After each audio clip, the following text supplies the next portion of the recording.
Halo, Assalamualaikum. Di sini kami dari kelompok 10 ingin mempresentasikan tentang sistem perbandingan ekonomi Pancasila.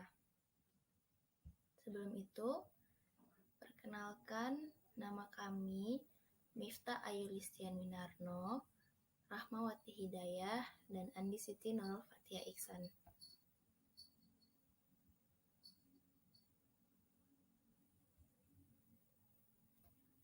Oke, yang pertama, apa sih ekonomi Pancasila itu?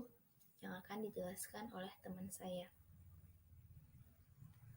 Apa itu ekonomi Pancasila? Secara sederhana, pengertian sistem ekonomi Pancasila adalah sesuatu hal yang dijiwai oleh ideologi Pancasila dengan berlandaskan kekeluargaan dan gotong royong.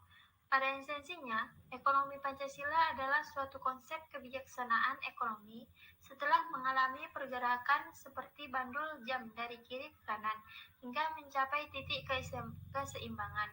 Ke kanan artinya bebas mengikuti aturan pasar, sedangkan ke kiri artinya mengalami intervensi negara dalam bentuk perencanaan terpusat.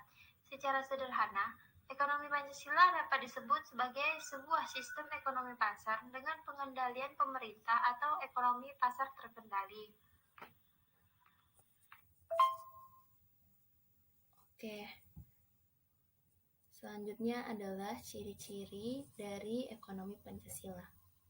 Assalamualaikum warahmatullahi wabarakatuh. Ciri-ciri ekonomi Pancasila.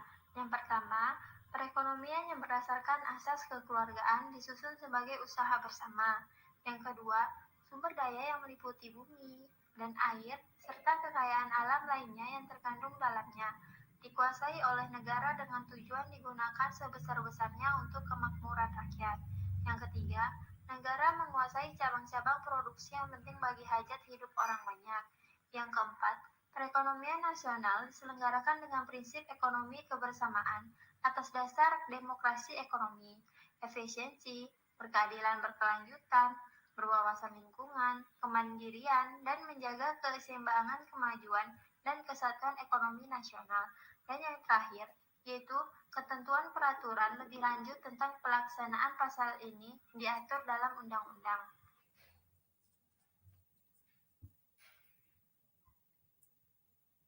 Selanjutnya adalah tujuan ekonomi Pancasila yang akan dijelaskan oleh teman saya. Selanjutnya, tujuan ekonomi Pancasila. Untuk apapun sistem ekonomi yang dianut oleh suatu negara, tentu ada tujuan yang diharapkan bisa tercapai oleh sistem ekonomi yang dianut tersebut. Untuk sistem ekonomi Pancasila yang dianut negara Indonesia, mengadopsi sistem ekonomi Pancasila dengan tujuan diantaranya seperti berikut ini. Yang pertama, kemakmuran dan kesejahteraan masyarakat.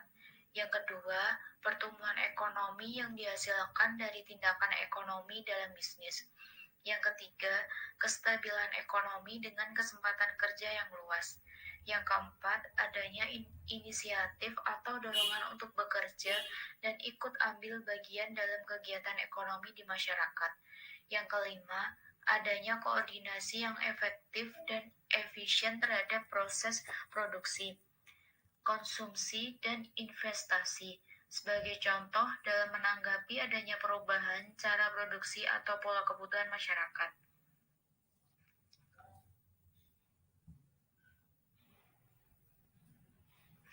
Yang keenam, adanya pertimbangan yang wajar antara kepentingan sekarang dan kepentingan masa depan atau konkretnya antara konsumsi tabungan dan investasi.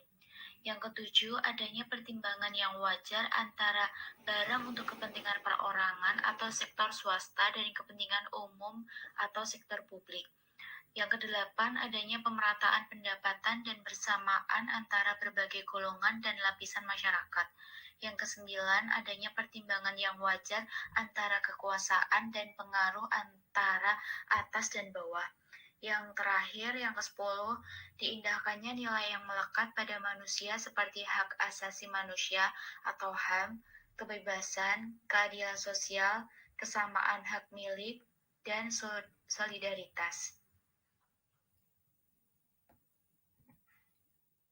Baik, selanjutnya adalah fungsi ekonomi Pancasila. Yang pertama ada menyediakan, menciptakan, dan mengatur. Menyediakan maksudnya yaitu menyediakan dorongan untuk melakukan suatu proses produksi. Lalu agar bisa menciptakan koordinasi yang tepat dalam suatu kegiatan individu di dalam perekonomian. Guna mengatur pembagian hasil atas suatu produksi dalam anggota masyarakat secara keseluruhan agar bisa terlaksana sesuai dengan harapan, dan juga agar mampu menciptakan suatu metode tertentu sehingga seluruh distribusi barang dan jasa bisa dilakukan dengan baik. Berikut adalah contoh penerapan ekonomi Pancasila di Indonesia. Yang seperti dilihat pada PowerPoint, ada 3 poin. Yang pertama, koperasi. Koperasi adalah salah satu bentuk penerapan Pancasila yang mampu meningkatkan perekonomian suatu institusi. Koperasi adalah bentuk usaha kolektif yang memiliki asas kekeluargaan. Seluruh bentuk pengelolaan dan distribusi kekayaan di dalamnya dikendalikan oleh seluruh anggota sehingga bisa menghindari kesenjangan ekonomi antar individu. Namun, saat ini popularitas ekonomi sudah semakin surut. Kondisi ini bisa dilihat dari banyaknya bentuk koperasi di Indonesia yang hanya tinggal papan namanya saja. Yang kedua adalah BUMN atau Badan Usaha Milik Negara, menunjukkan adanya peran serta negara dalam hal mengelola perekonomian dalam berbagai bidang. Ketika BUMN mengalami kondisi privatisasi, maka hal ini bisa dipandang sebagai indikasi adanya kekurangan peran serta negara dalam hal mengelola perekonomian. Dan poin terakhir adalah serikat buruh.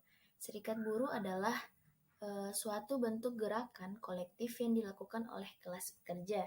Nah, adanya relasi antar para pekerja dan investor ini yang rentan dieksploitasi bisa ditekan atau diminimalisir lewat serikat buruh. Kenapa? Karena adanya serikat buruh ini yang kuat memiliki posisi tawar yang kuat pula di mata para investor. Selain itu, kesenjangan pendapatan yang terjadi antar buruh dan pengusaha termasuk tim manajerial perusahaan bisa diminimalisir jika serikat buruh mempunyai posisi yang kuat. Nah, jadi ekonomi Pancasila lebih mengutamakan adanya kemakmuran bersama, bukan kemakmuran yang bisa dinikmati oleh sekelompok elit saja. Oke, sekian dari presentasi kami dari kelompok 10. Apabila terjadi kesalahan kosakata, mohon dimaafkan. Lebih dan kurangnya, wassalamualaikum warahmatullahi wabarakatuh.